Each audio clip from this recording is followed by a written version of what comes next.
Hello everyone, my name is Mark Valdez and today I'm speaking on a Hopi inspiration for Breaking Bad.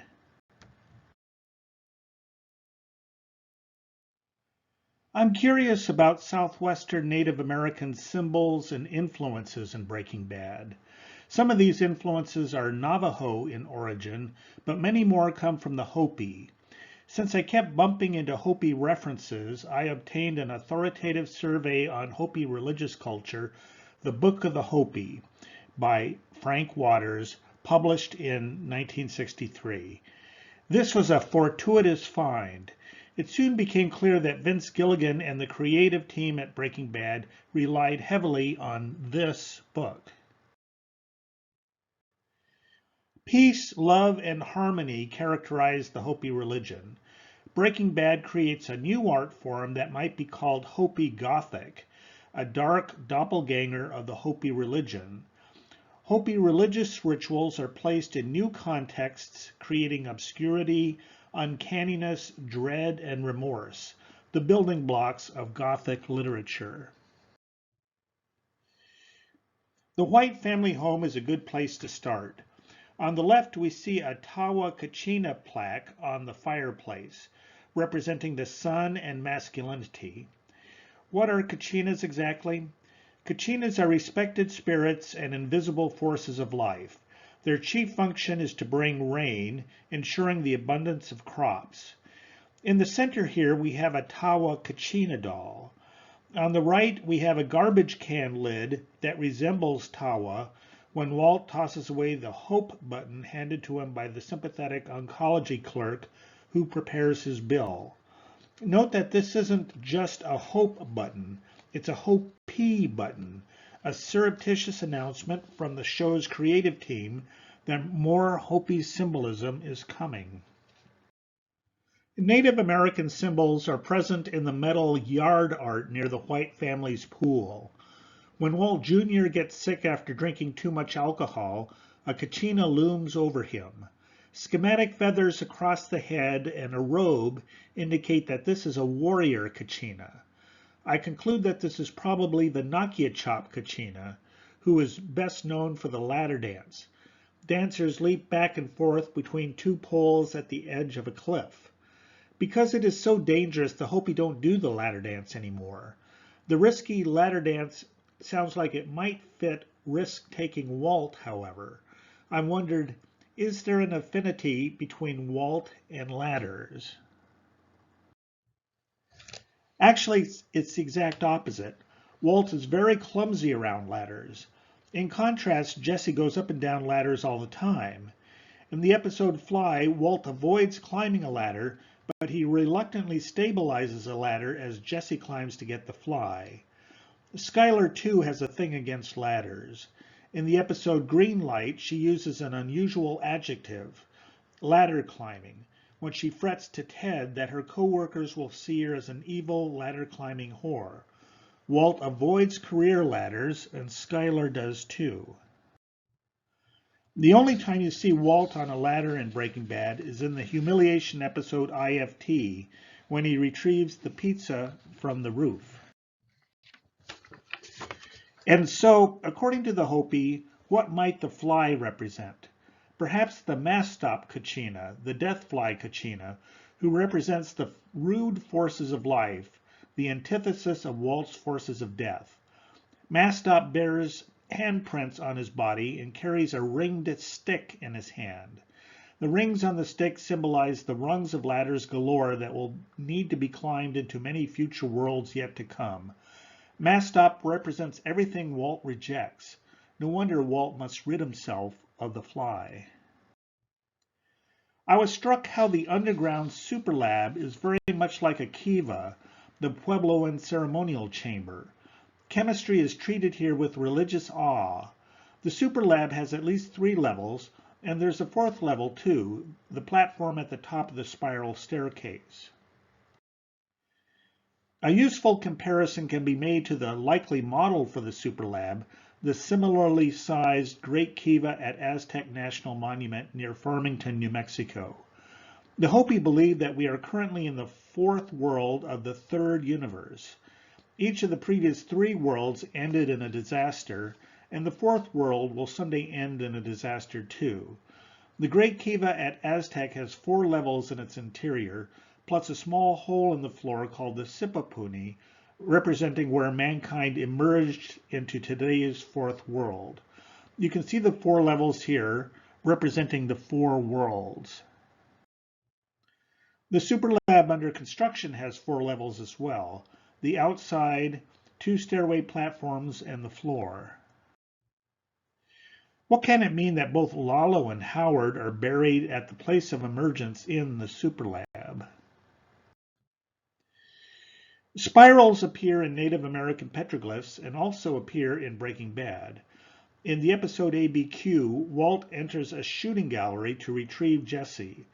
A large spiral with a vertical slash bisecting the center is spray painted on the wall. There are no Native American spirals anywhere with vertical slashes, except maybe one. Finally, a bell rang. This spiral likely refers to the most important set of Native American spirals in the entire Southwest. These 2 spirals are the Sun Dagger, a unique ancestral Puebloan archaeoastronomical site located behind 3 stone slabs on Fajada Butte in Chaco Canyon in northwestern New Mexico. At summer solstice at noon, sunlight passing between the stone slabs forms a dagger of light that bisects the large spiral. At winter solstice, 2 daggers of light bracket the large spiral. Also note the small, snail-like little spiral on the left. At spring and fall equinoxes, a dagger of light bisects the center of the small spiral. This particular spiral, with a carefully placed patch of light on the tangential left edge, indicates a winter solstice. The Hopi believed Kachinas emerged from the underworld at winter solstice in order to prepare the world for a new season of life. Solstice and equinox markers in the television show can be identified using the symbolism of the sun dagger. Solstice markers will always feature a spiral with some kind of slash bisecting the center. Equinox markers will feature 2 elements, a circle plus a dagger. The dagger can be located within the circle or somewhere nearby. More on this later. Hopi culture is used in strange and wondrous ways in Breaking Bad. In the episode Full Measure, we see Gale at home. Gale waters his plants, including what looks like a horsetail reed. Reeds are significant. The Hopi escaped the flood that ended the third world by climbing through a reed into the fourth world and survived on rafts made of reeds. We see 2 masks in this view of Gale's apartment. The mask on the wall has 2 horns on it. Plus we see a large reflector telescope indicating Gale's interest in the cosmos.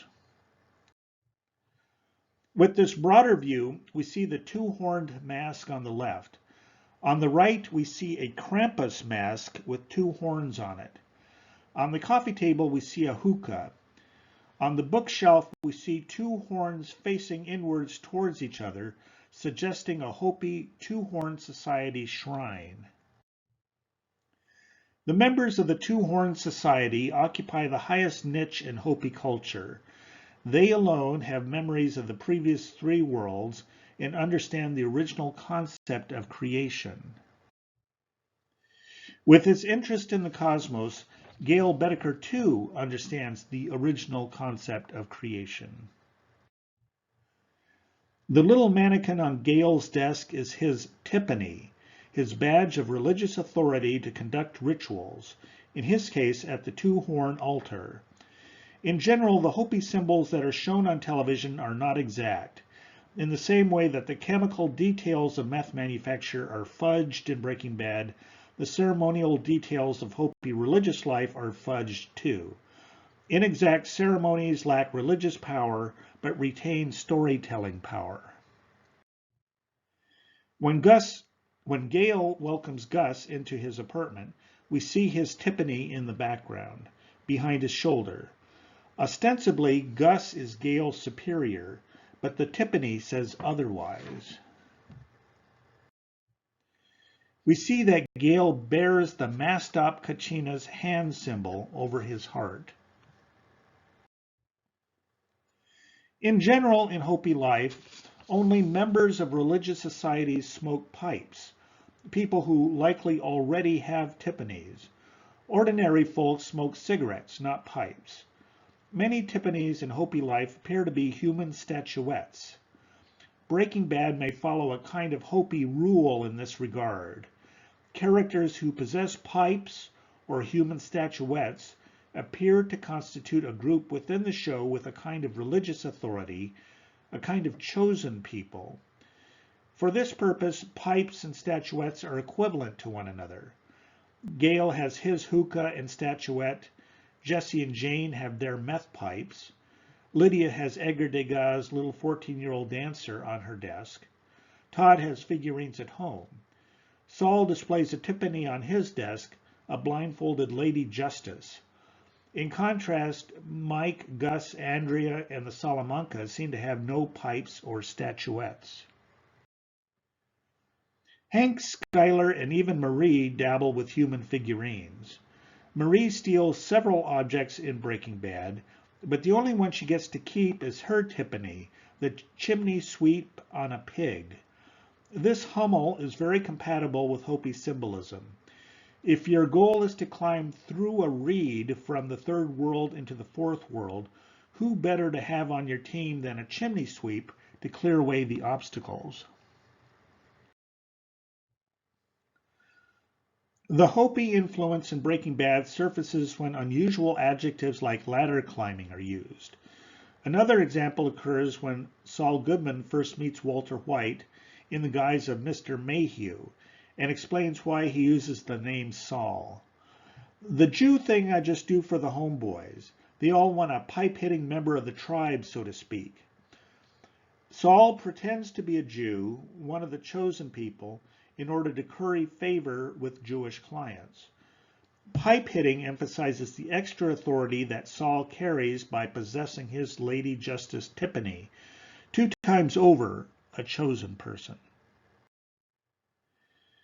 Breaking Bad is all about change, and the Hopi religion anticipates change. Breaking Bad adopts the fourfold Hopi mindset, not just 4 worlds, but 4 seasons too.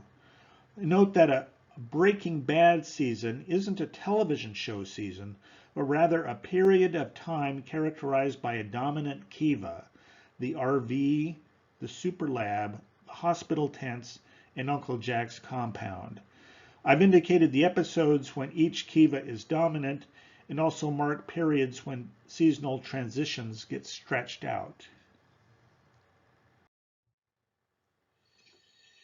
Each of the Hopi 4 worlds has particular properties, such as a color, a direction, and a mineral.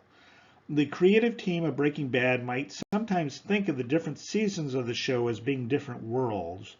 For example, each Breaking Bad season does seem to have a characteristic direction, from Albuquerque, in order, west to Tajale, south to Mexico, north to the train robbery location, and east to New Hampshire.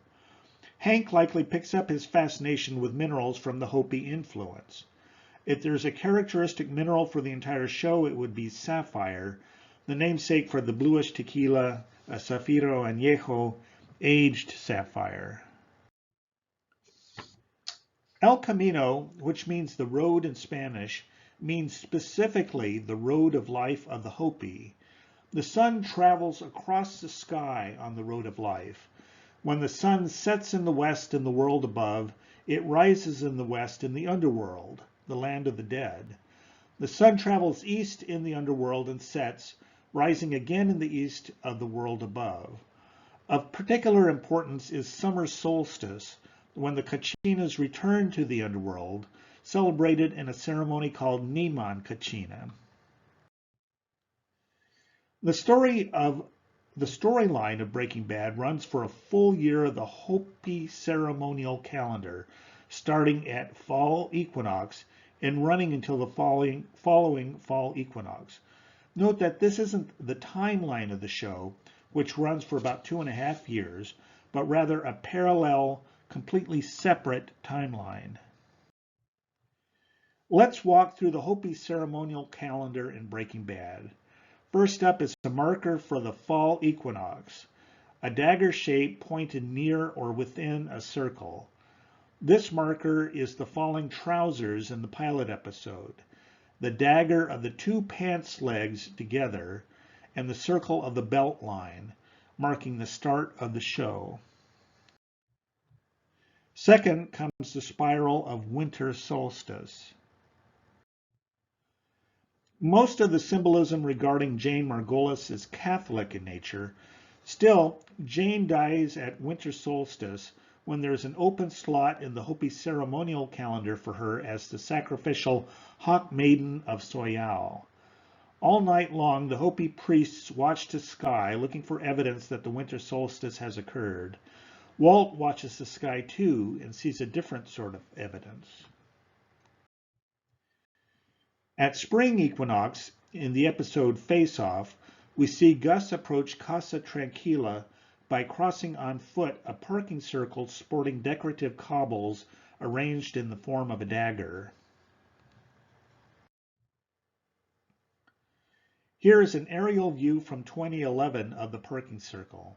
I've darkened the dagger of cobbles so you can see it better.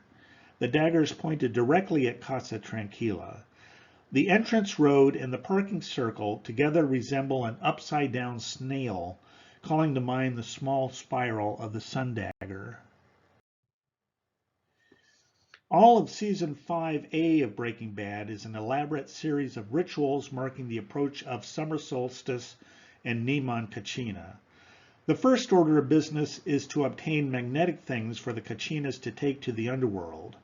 The Hopi interpret magnetism in its broadest sense, not just electromagnetic attraction, but anything else that attracts.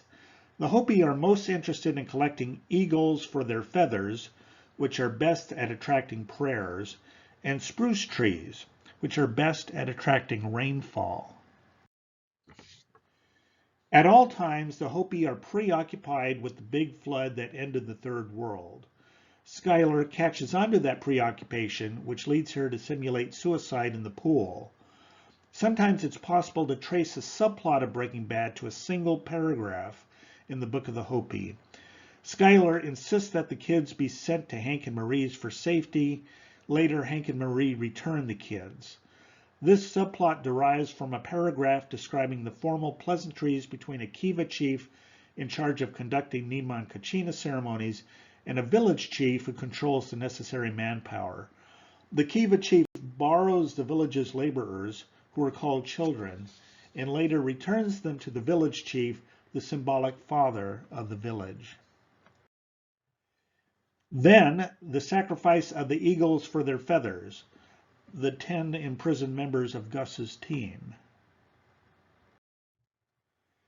Another Niman Kachina ceremony is the pilgrimage for spruce. Spruce trees don't grow near the Hopi Pueblos, so a pilgrimage has to be arranged to get them. In Breaking Bad, the story of the pilgrimage becomes Hank's regretful reminiscence for his carefree job as a youth, tagging trees. Note the glass spiral on the table. This is the summer solstice marker. Just like at the Sun Dagger, a dagger of light bisects the spiral. Just before Hank discovers Gale's copy of Leaves of Grass, Marie and Skylar sit in the backyard and discuss hair care products. This discussion seems vacuous, but in Hopi terms, it's ominous. The Hopi use ritual hair washing for happy events like weddings, but also for a darker ceremony called the Night of the Washing of the Hair, a recapitulation of the end of the Third World. The focus on hair care products is a premonition of end times and trouble. After Hank discovers Leaves of Grass, we see that the Tawa plaque on the White family's fireplace is gone, for good. Tawa has returned to the underworld with his feathers and spruce. Hank is on his own. Happy summer solstice. In the final episode, Felina, we watch Walt and Jesse inscribe the final fall equinox marker. When Walt parks his car for the final confrontation, he insists on driving up to Uncle Jack's clubhouse in a circular manner, not just to better station his hidden machine gun, but also to inscribe his half of the fall equinox symbol, the circular part. When Jesse takes Todd's El Camino, he first slams the car into reverse, passes Walt, and then drives off to freedom on Walt's opposite side, inscribing his half of the fall equinox symbol, the dagger shape, which is pointed directly at Uncle Jack's clubhouse. Jesse completes the Hopi ceremonial year. Disguised religious rituals can sure look strange. The Hopi have a ceremony called Marawu, or leg decoration, that encourages very young women to find the husbands of their dreams. Leg decoration refers to stripes painted on the legs of the young Mara women. After a night-long ceremony in a kiva, the young women are slowly brought out into the sunlight, but their climb is impaired. They climb upwards only by holding hands with each other, not by using their hands on the rungs of the ladder. Their slow climb is a reminder of the halting progress of the ancient Hopi when they climbed the reed from the drowning third world into today's fourth world. In Breaking Bad, Lydia is presented as a young woman looking for the husband of her dreams. In the episode Buried, Lydia visits Declan's kiva in the Arizona desert in advance of Uncle Jack's attack. Lydia requires Todd's assistance in order to exit the kiva and stumble across the killing field.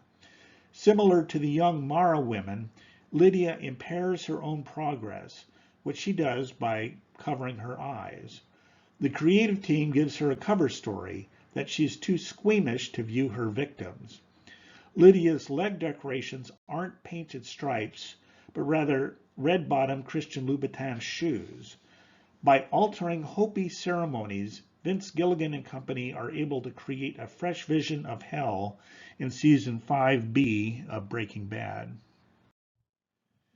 Weddings can offer some of the most compelling symbolism that society has to offer. The Book of the Hopi does focus on the ritual wedding that bonds the Snake and Antelope clans together. It would be tempting for the Breaking Bad creative team to use Hopi wedding symbolism despite the fact that no weddings occur in Breaking Bad. Lydia Rodarte-Quayle is a successful Euro businesswoman, but in the shadow world of the Hopi, Lydia is obsessed by finding the husband of her dreams. The thoughts of such a woman turn, as they must, to the wedding ceremony. An important moment in the Hopi wedding ceremony occurs when the bride and groom kneel together for the ritual hair washing. A modified form of that special moment seems to show up in Breaking Bad as Lydia's spy movie-style restaurant meetings. This oppositional arrangement turns the ceremony into an overt rendezvous trope, where participants can conspire openly in public, and is played as such to comedic effect. What I couldn't account for was the bride and groom facing away from each other, which doesn't square with the wedding description in the Book of the Hopi or with modern Hopi weddings. There is a solution, however. Actor Sam Shepard's 1970 play, Operation Sidewinder, which also draws from the Book of the Hopi, climaxes with a combined snake dance and Hopi-style wedding, where the couple face away from each other for the ritual hair washing. For dramatic effect, Breaking Bad adopts Sam Shepard's oppositional staging. What I like is that the comedy of the moment works well both for the spy movie trope and for Lydia's impulse to convert every public meeting with a single man into a wedding ceremony. Mike quickly bails from the wedding ceremony, as he must. Mike is all wrong for Lydia. He hates her, after all. But Todd shares Lydia's interest in meth purity and is a much better match. And the idea of the Sidewinder lingers too. Music from Lee Morgan's jazz album, The Sidewinder, shows up in Better Call Saul. There's a little Hopi touch in Lydia's last scene, where we see her on the phone with Walt. On the left, we see her vaporizer working to ease her respiratory discomfort. All Hopi women know that young Mara women are given a stash of the best herb for use in vaporizers and can hand it out to needy friends and family when necessary. Lydia thought she was well prepared for riding out her final illness. There is an ancestral Puebloan analogy to Walter White's empire. Chaco Canyon rose to power based on its religious culture and trade in turquoise, and later fell due to drought and strife. The Hopi don't talk much about Chaco Canyon, at least to outsiders, but the Navajo have a story about an outsider called the Gambler, who enslaved people with addictive games and then built Chaco's great houses with the stolen labor. Walt used gambling as a cover story for his windfall of money. Walt is the gambler. The Book of the Hopi is important because it provides the general structure of Breaking Bad, plus Gale's and Lydia's character sketches. There are likely other inspirational texts for Breaking Bad. A variety of Asian mystical influences on the show needs to be explored. In particular, the mandala, the circle of life. For example, Skylar appears to be consulting an oracle when she visits the mandala-shaped Four Corners monument in the episode Cornered. The oracle she consults is the Taoist I Ching, which is traditionally consulted by drawing labeled sticks from a cup.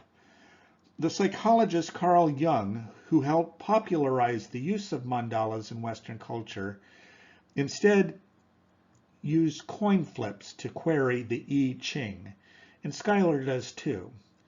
In a sense, we haven't really seen Breaking Bad yet, because so much of it remains hidden in plain sight. I hope we can eventually reveal the show in all its glory. Fans have responded to Breaking Bad with cult-like reverence, not surprising given that actual religion is woven into the show. Thank you for your attention.